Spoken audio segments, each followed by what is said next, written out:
Hello and welcome to the Avacyn Restored episode of Set Musings. So as you can see, this was released on May the 4th, 2012. It's a large set, even though it's the third set of the block, and that's unusual. I know we've seen it before, but the general framework for blocks at that point was that it was a large set and then two small, but occasionally you will get a large set as a third set, as we saw previously in Rise of the Eldrazi. It has 244 cards in it. It continues the storyline arc of the Innistrad block, but mechanically and thematically the expansion is actually a reboot of the Innistrad block. And so the focus is shifted away from the graveyard and flashback and double face card stuff that we've seen in the first two sets of the block, and moving over to other themes which we will talk about in this episode. It was also in respect of limited, so playing sealed or booster draft. It was a standalone set, so you just drafted, or your sealed pool comprised of all Avacyn restored. From the 244 cards, there's 15 basic lands, 101 commons, 60 uncommons, 53 rares, 15 mythic rares. We're going to obviously, as usual, slice and dice this in different ways, but you'll see some of the frameworks that I've used for slicing through this set I've used before in earlier sets in the block, just for some consistency. Themes and mechanics to watch out for: Angels versus Demons, something called Loners,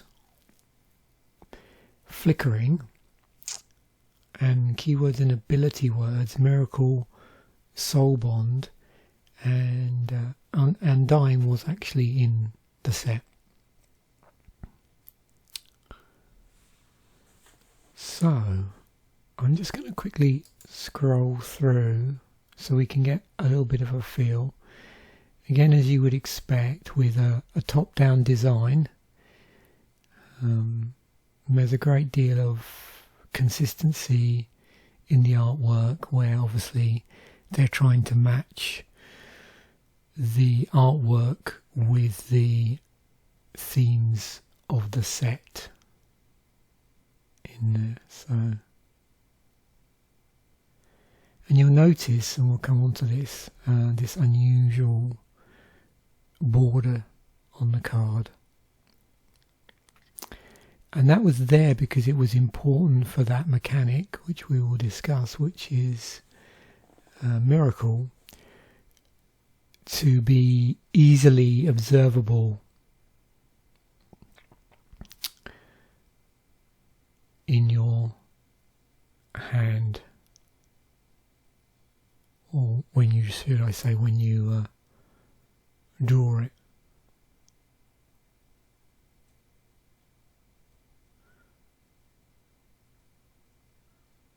And you can see it does quite dramatically stick out. As we scroll through, you can see there's a few Legendaries here, both in terms of legendary creatures and legendary planeswalkers.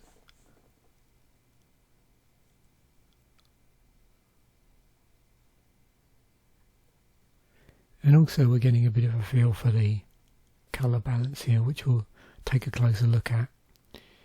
And again, large set, so we've got artwork for the land, and it's gone over to this more recurring amount of 3 pieces of artwork per colour of mana. We've also got some non-basic lands as well, which we'll also take a look at. So let's go through. Firstly, reprints. So you can see there's 12 reprints here. across all the colours.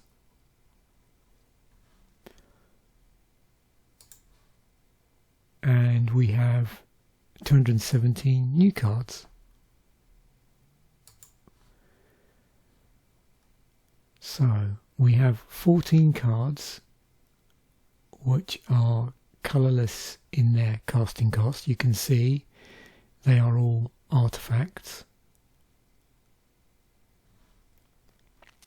of some description, be it equipment, be it just a regular artefact or an artefact creature.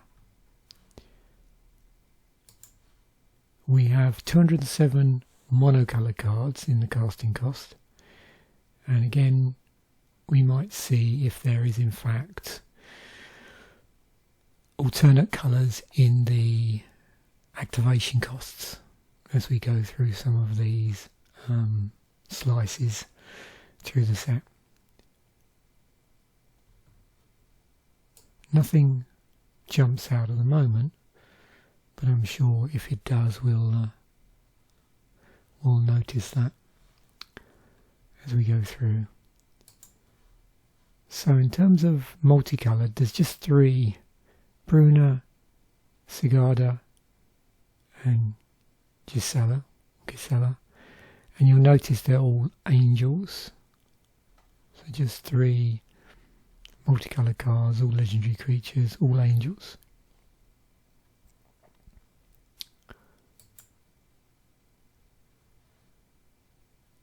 So, creature types in white here.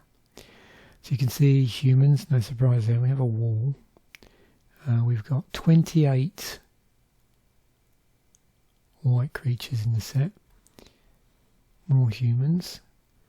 Now you can see here, here's our angels. We've still got some spirits, so it'll be interesting to see as we move through the colours how that, how the different tribes and different creature subtypes sort of manifest themselves. And we've got some multicoloured cards here that have white in them. But you can see predominantly in white we have angels and humans.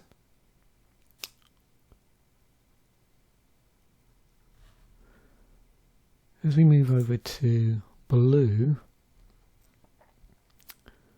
you can see quite a few humans, some spirits again, a couple of spirits as we saw in white, there are a couple of spirits.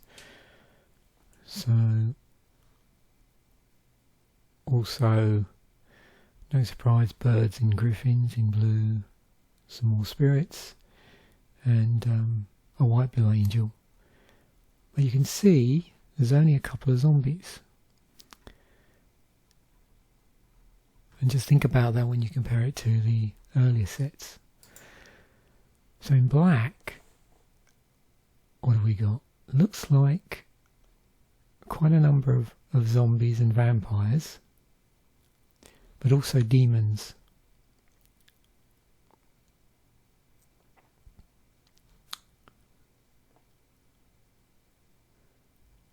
So we've already seen in blue, although we have a few zombies, we don't have as many as we might have seen before. It'll be interesting to see when we get into red what happens with vampires. Because of course if you remember the first 2 sets were all about 2 colours and mapping them to the various subtypes of creatures.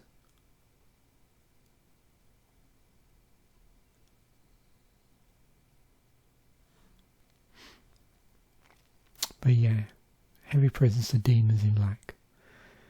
So angels in white, demons in black. What else have we got? So red, 22 cards. Some more humans. We do have, there's 1 vampire, we have a devil. Yep. So you can see we're seeing a lot of humans spread across multiple colours here. And they've definitely dialed back the vampires in red. We have a spirit in red and a demon, elemental. There are a few elementals, there's a dragon. yeah, there's 3 devils I think there. And then in green, 24 green creatures. More humans. See what we've got in terms of wolves. So a few of those, but yeah, again, mainly humans. We do have a green-white angel. And then, as we're in green, there's no surprise to see, you know, a few elementals, a beast, a worm, spirits again cropping up, and tree folk, bear, spider, so on. So yeah, quite a big change in the tribal versus colour aspect of this set, this larger set, the 3rd set in the block, versus the other 2. Okay, big spells. So in white, a couple of angels, red, white, another angel. We've got a big sorcery here. A couple of blue spells, an enchantment, and a sorcery. It's an elemental. Avacyn. Here, so we've got a monocoloured legendary creature alongside the multicoloured ones. And then we've got Gristlebrand, Crater Hoof Behemoth, and Primal Surge, which is a grand total of 8 to cast. 8 of any colour and then 2 green. So yeah, 11 spells that are larger than 6 converted mana cost to cast. And I was curious about how some of the specific creature types appear. So we have 7 vampires in the set across black and red. We have 13 spirits across all the colours. We have 4, well, I'll put werewolves here, but they're exclusively wolves. There's no double face cards here. And we have 10 zombies in blue and black. And then we get on to the angels.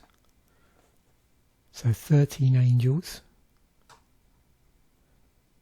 in white, and then some colour combinations. So white and blue, green and white, and red and white. And 7 demons, all in black. And again, trying to map it back to the other set so you can sort of get a rough idea tribally. Also looking at the number of humans, so 42 humans. And in most of the colours, apart from black, there's only 1.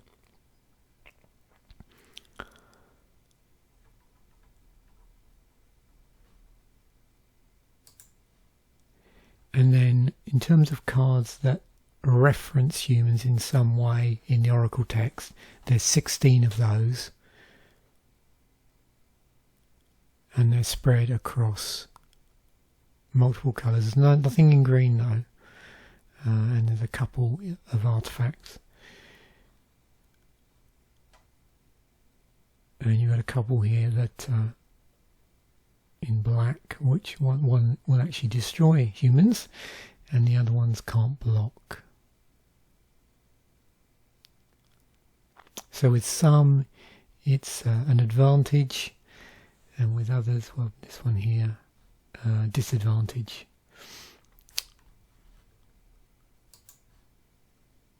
So just have a quick look and see what reference the graveyard, again, you know, so you can compare and contrast between this set and previous sets. So we've got 9 cards that specifically reference the graveyard in some way.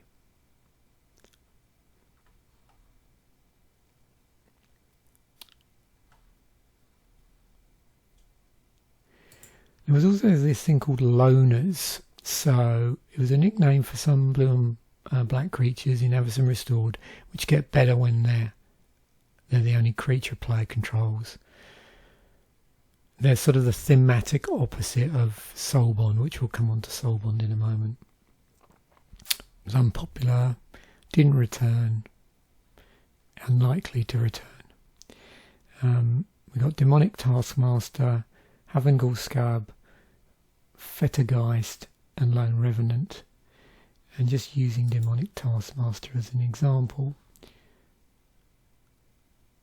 So all of these abilities in some way tried to make it hard to play multiple creatures.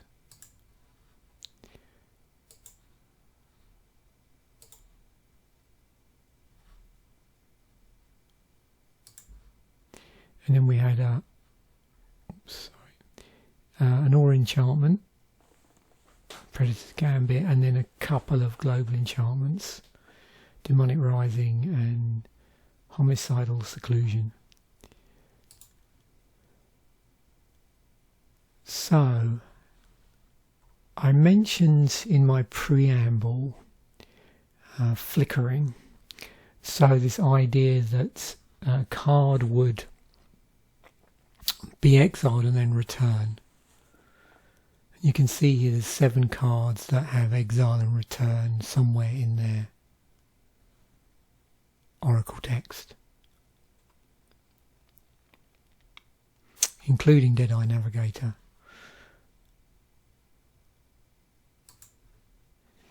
We've got 11 miracle cards. So with miracle cards, there's the casting cost, so 5 and a white, and then there's a miracle cost. So for its miracle cost, you may cast this card for its miracle cost when you draw it, if it's the first card you drew this turn.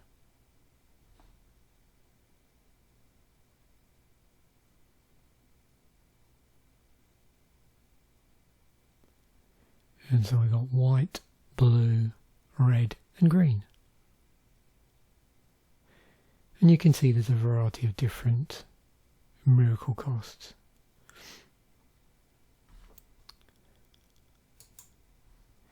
Then we have Soul Bond. So with this you can pair the creature with another unpaired creature when either enters the battlefield. They remain paired for as long as you control both of them.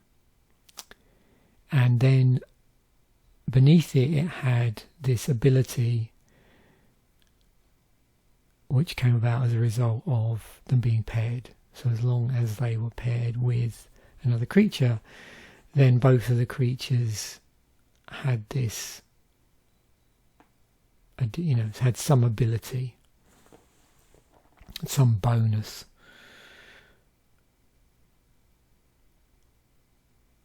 As well, and you can see there Soul Bond is not present in black, and Undying is mostly in black. So with Undying, when the creature dies, if it had no +1/+1 counters on it, you return it to the battlefield under its owner's control with a +1/+1 counter on it. So 4 in black, 1 in red and a green one.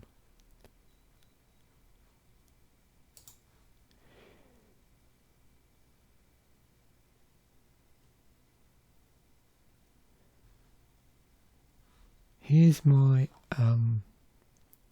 here's the sets, Angels at Mythic. So you can see we've got Avacyn, Runa, Sigarda and Gisela, Blade of Goodnight. And so that was actually a 4 card cycle. So white, blue, green and red. So 3 mythic rare legendary creatures whose mana cost includes 2 white and then some other colours.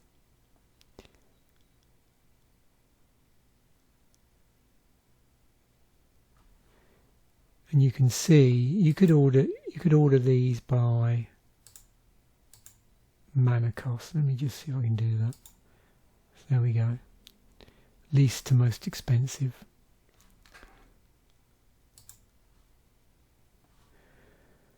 We've also got a 4-card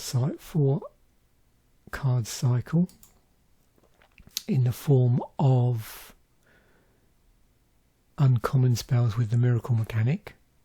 Notice in both instances of these 4 colour cycles we've got the absence of black, and you can see that's the sort of flip side, I suppose, of the sort of things that we're having in other cycles in the earlier sets. Now the other thing is, here's the rare miracles. So again, no black here. And also, if you go through the set, you might notice that there are other mega cycles across the block and other sort of partial cycles as well. And we saw that in the other sets.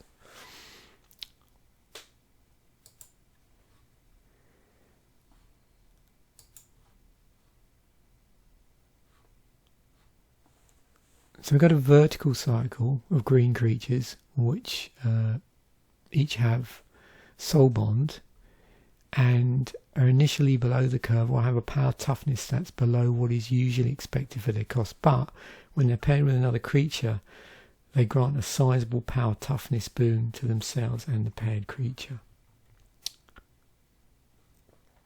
So that's one at common, uncommon and then rare. Some pairs here, we've got Moonlight Geist and Searchlight Geist. We have Scroll of Avacyn and Scroll of Gristlebrand, Angels and Demons. Harvester of Souls and Soul of the Harvest. And then Triumph of Cruelty and Triumph of Ferocity. So 15 mythics. And you can see a mixed bag here. We've got clearly some legendary creatures at mythic. We've got a sorcery, regular creature. We've got planeswalker there. You can see we've got a few of the miracle cards also at mythic. There's another planeswalker.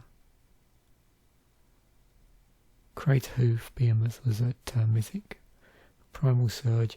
And then those other angels. So as I pointed out before, there's the 4 mythic rare angels. So 15 mythic rares in total. Here's our basic land. 3 pieces of artwork for each.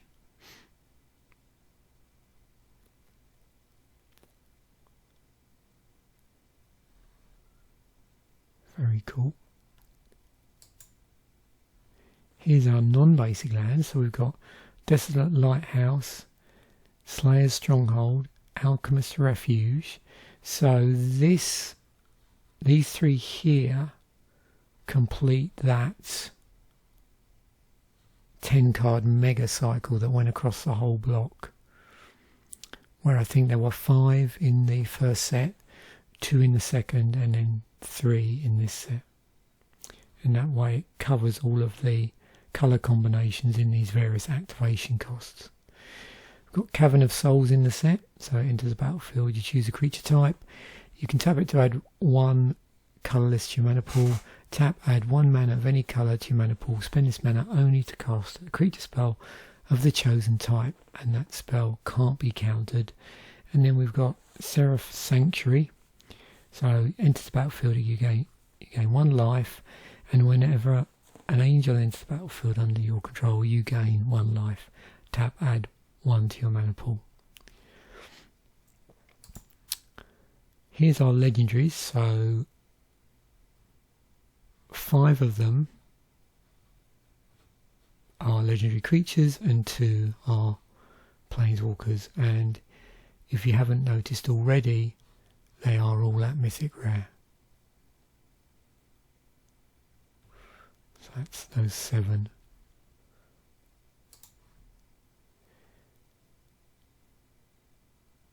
So there are 116 creatures.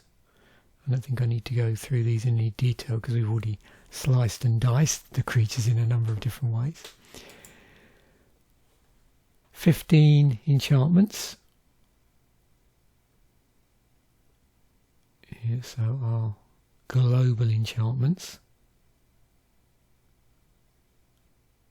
some of which we've seen already.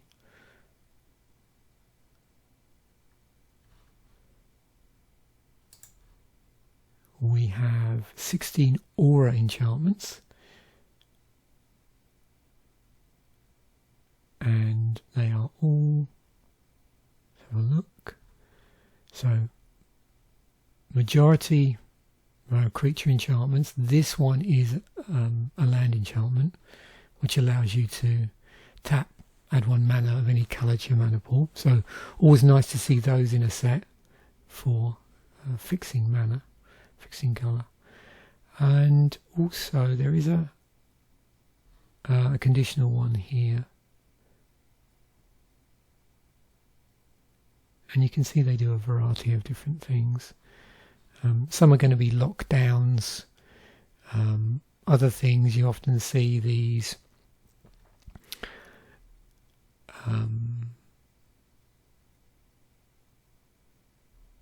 I always find the black or enchantments very interesting in terms of what they do.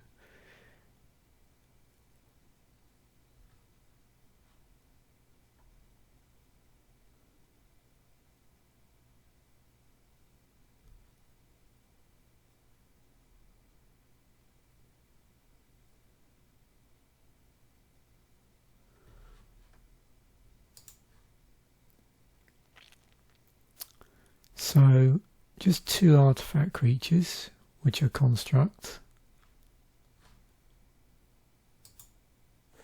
We have 5 pieces of equipment, and you can see they buff in a variety of different ways.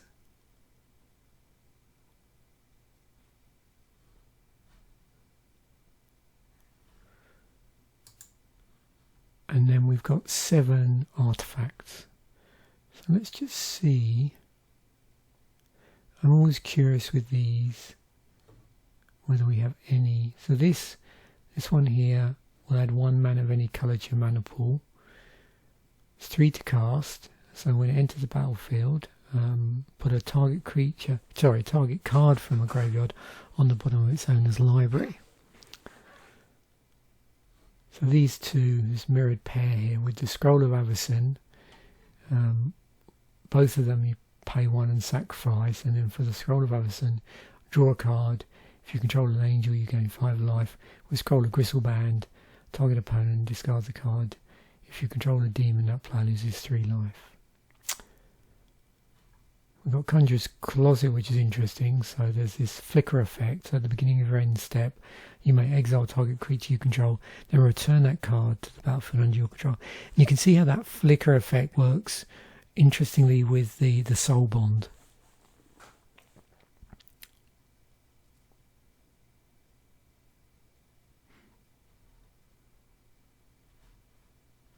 Interesting card draw there.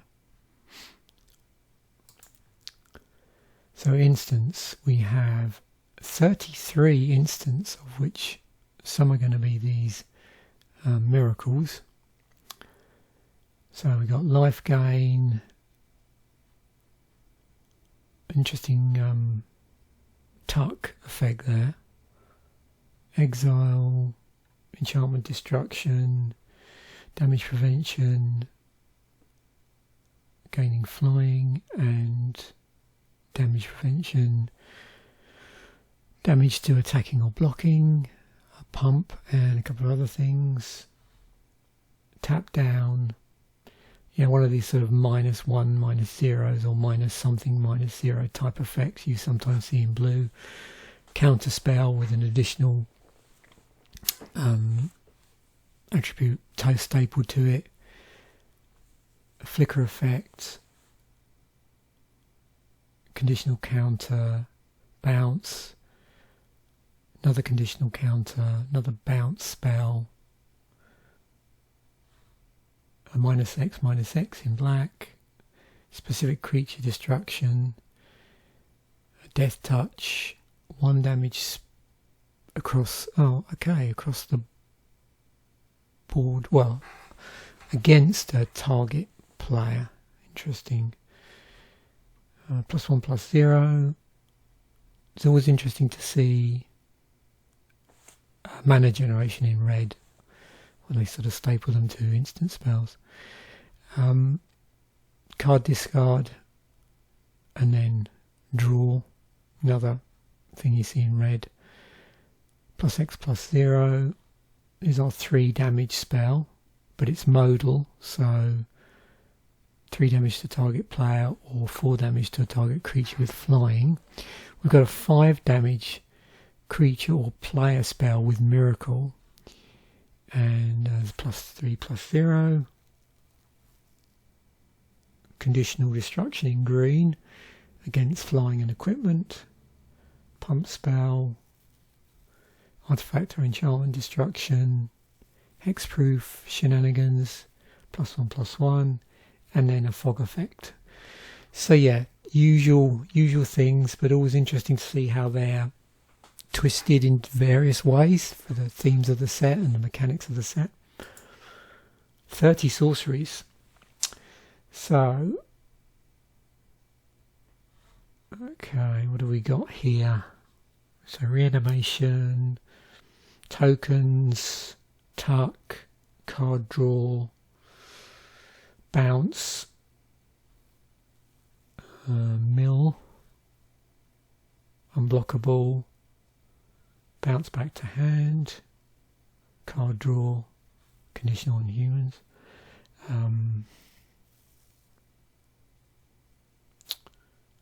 Okay, interesting tutor spell in blue there.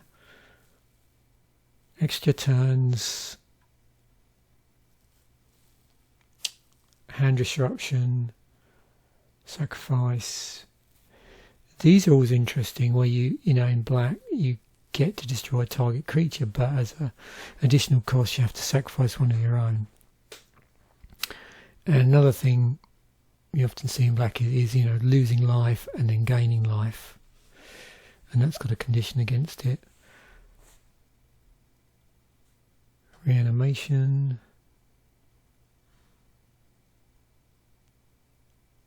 life depletion,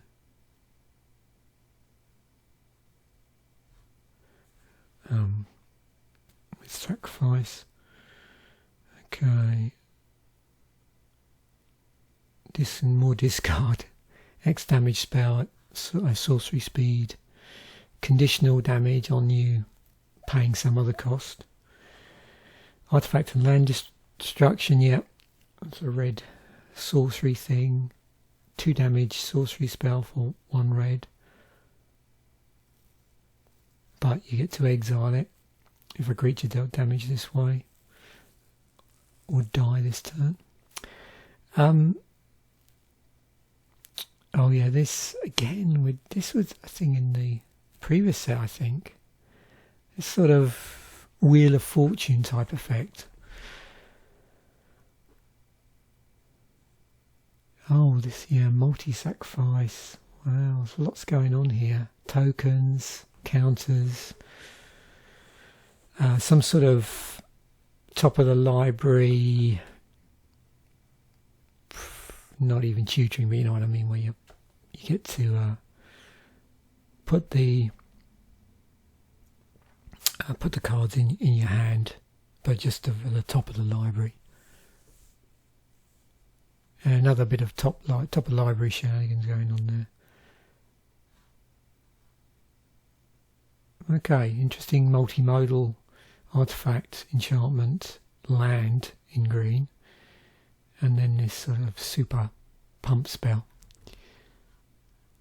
Cool, lots of utility there to play around with. So back to the set. 244 cards. So let us have a look at the most expensive cards in the set. So $60 for a Cavern of Souls from Avacyn Restored. Avacyn Angel of Hope. It's 45. Crate Hoof. It's 31. Exquisite Blood, 15. Interesting enchantment, actually. Tamiho is what? 13. Gristlebrand is 11. It's got Flying Lifelink, pay 7 life, draw 7 cards, a 7/7 for 8 mana. Obviously they didn't want it for 7 mana. Angel of Jubilation, $10. And Deadeye Navigator. Yeah, getting close to 10. And then so on, and sort of and you can see various other mythics now just below the $10 mark.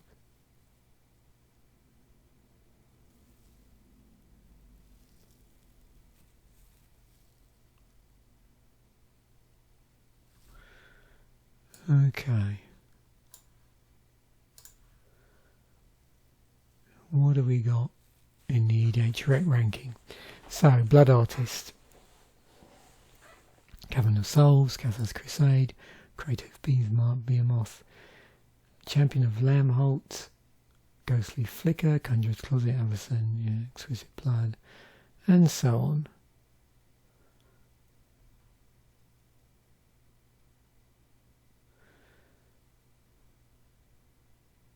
Excellent. So, in terms of what do you call it? Precons. There we go. In terms of precons, so we got 5 intro packs and 2 event decks. You can see here again this pattern, so 3 decks are allied colours and then 2 of them are enemy colours. And then for the event decks we got a monocolour Death's Encroach, I think I might have that, and then Humanity's Vengeance. So let's see what those were. So for the intro packs, this was a green-white focusing on angels deck. Still a single 15 card booster pack. We've got Herald of War and Angel of Glory's Rise. We've got a green-blue Soul Bond deck with Warfare, Silverheart and Deadeye Navigator. We've got a red-white aggro deck with obviously cheap creatures to help facilitate that very fast. Zealous Conscripts, Cathar's Crusade. We've got a black-red deck that's tied to the Undying mechanic. Now again with these, remember, I think they're going to be pulling some cards from other sets in the block as well. Harvester of Souls and Demon Lord of Ashmath. And there was an attempt at a blue-black Loners theme with Lone Revenant and Demonic Rising as the 2 rares. Looking at the event deck, so we have Death's Encroach, which was a black zombies deck. And as I've pointed out before, these event decks have a sideboard. And you can again see, you'll recognise certain cards from the previous block. And of course, with this being a later set,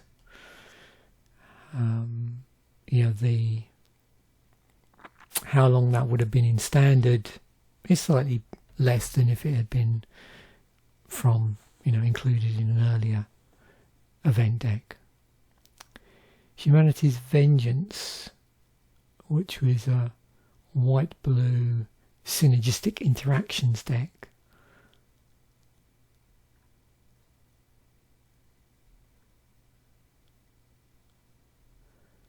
Interesting as well to actually look at the rares that they included.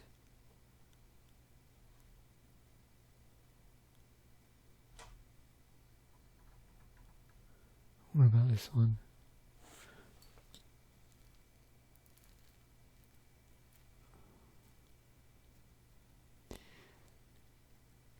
And of course, when specific cards rotated later on in the year, you could swap them out with other cards. The problem was if those cards that rotated happened to form part of the main engine of the deck, then things are a little problematic.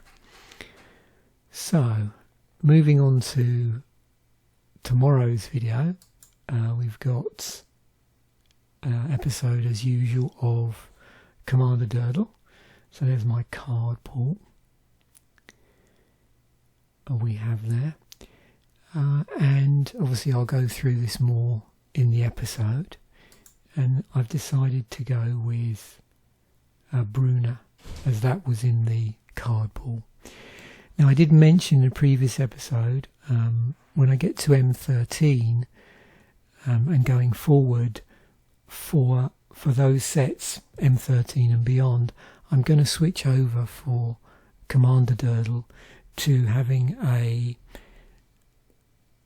card seed that purely revolves around a particular ability or keyword or theme from the set that I'm discussing, and then I will actually select cards as my seed for that, and hopefully that'll give us a different set of results, but I'm hoping it might tighten up things a little bit. Some of the more recent Commander Durdles have been a little bit sort of tricky, and I think that is going to help a lot more, certainly help my brain a bit, if I have a bit more of a well-defined theme from the set to work with. And I'm hoping it'll also bring up some interesting themes that, beyond that set have not really been visited. I obviously won't be doing things necessarily like, I'm not going to be doing Avacyn Restored, but if I did do Avacyn Restored, I don't know if I'd try and build a deck round the loner theme for this set at the very least. So thanks again for watching. I'll see you in the next video. Obviously on Friday we've also got the very popular artwork video, so that's going to be cool to look at some of the cards from artwork from Avacyn Restored. So bye for now.